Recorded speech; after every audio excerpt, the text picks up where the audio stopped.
Bonjour chers abonnés, bon retour sur notre page Mystère révélé.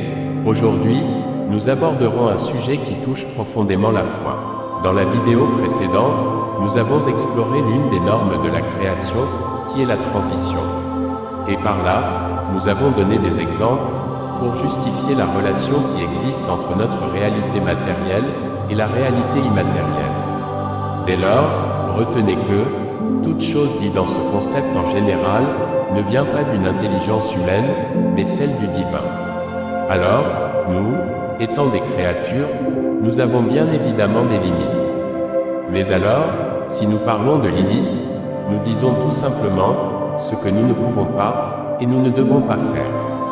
Rassurez-vous et retenez que nous sommes les rayons de cette source lumineuse qui est notre Créateur. Bien évidemment, puisque nous sortons de la pensée de notre Créateur Dieu. Car il est l'existence, il a l'existence en lui, et est à l'origine de tout ce qui se voit existant. Et il est la lumière de cette existence. Notre Créateur Dieu a matérialisé sa parole pour justifier à quel point il est vrai et souverain. Et si nous, étant les rayons de Dieu, existons, c'est tout simplement pour prouver que notre Créateur Dieu est vraiment lumineux.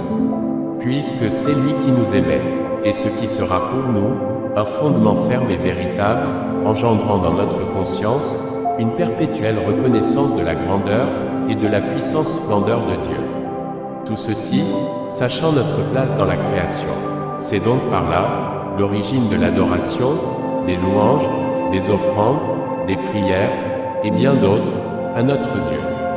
Il est écrit, dans Matthieu 5 versets 14 à 16, « Vous êtes la lumière du monde. » Une ville située sur une montagne ne peut être cachée, et on n'allume pas une lampe pour la mettre sous le boisseau, mais on la met sur le chandelier, et elle éclaire tous ceux qui sont dans la maison. Que votre lumière luise ainsi devant les hommes, afin qu'ils voient vos bonnes œuvres, et qu'ils glorifient votre Père qui est dans les cieux.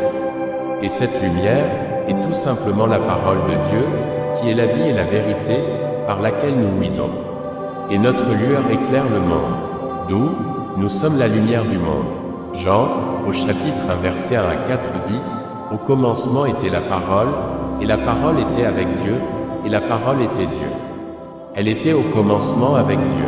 Toutes choses ont été faites par elle, et rien de ce qui a été fait n'a été fait sans elle. En elle était la vie, et la vie était la lumière des hommes. » Rassurez-vous que seuls ceux qui ont accepté de revenir à la lumière, qui est la parole, et les principes de vie de Dieu, révélés par son Fils Jésus, notre Seigneur et Sauveur, sont véritablement les rayons lumineux de Dieu. Et la lumière du monde, car Dieu se glorifie au travers d'eux, d'où les vases d'honneur de Dieu.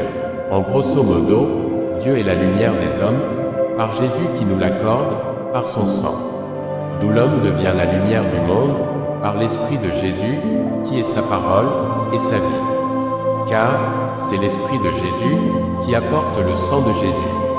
L'Esprit de Jésus, c'est la parole et la vie de Jésus. Et le sang de Jésus, c'est l'encre de la véracité de sa parole et de sa vie. D'où nous voyons qu'automatiquement, il n'y a pas de sang de Jésus sans sa parole et sa vie, ou sans son esprit. Et c'est progressivement que l'encre de la véracité de la parole et de la vie de Jésus, qui est son sang, répond dans notre vie. Car c'est étape par étape que l'Esprit Saint, ou la parole et la vie sainte de Dieu, nous conduit dans toute la vérité. Donc, par là, nous ne devons pas négliger les faibles commencements. Car, avant d'arriver au fond de la mer, on est d'abord en surface. Et c'est progressivement qu'on s'infiltre jusque dans les profondeurs. Très évident est-il, pour ceux qui ont accepté de suivre le Seigneur Jésus, d'être insultés, outragés, persécutés. Car l'encre qui est en vous, étant celle de Jésus, est différente de celle du monde.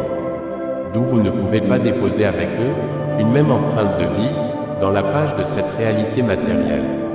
Voilà pourquoi Jésus-Christ a dit à ses disciples, dans Jean 15, verset 19, « Si vous étiez du monde, le monde aimerait ce qui est à lui, mais parce que vous n'êtes pas du monde, et que je vous ai choisi du milieu du monde, à cause de cela le monde vous hait.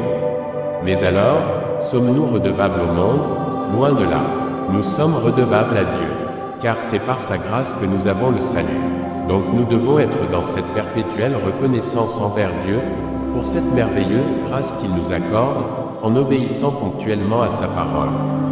Alors, mes frères et sœurs, efforçons-nous de poursuivre continuellement notre Seigneur Jésus, qui est notre rédemption, pour parvenir à la vie suivante qui en est éternelle, par le moyen de la mort, ou séparation, qui en fait est une transition, nous permettant de quitter cette vie actuelle étant temporaire, à la vie suivante, étant éternelle. Demeurant ainsi devant la face du Très-Haut et à perpétuité. Amen, et gloire à Dieu. Ainsi, c'est tout pour aujourd'hui. Vous pouvez m'envoyer vos commentaires. Restez toujours connectés. Encore des mystères à révéler. Que Dieu vous bénisse.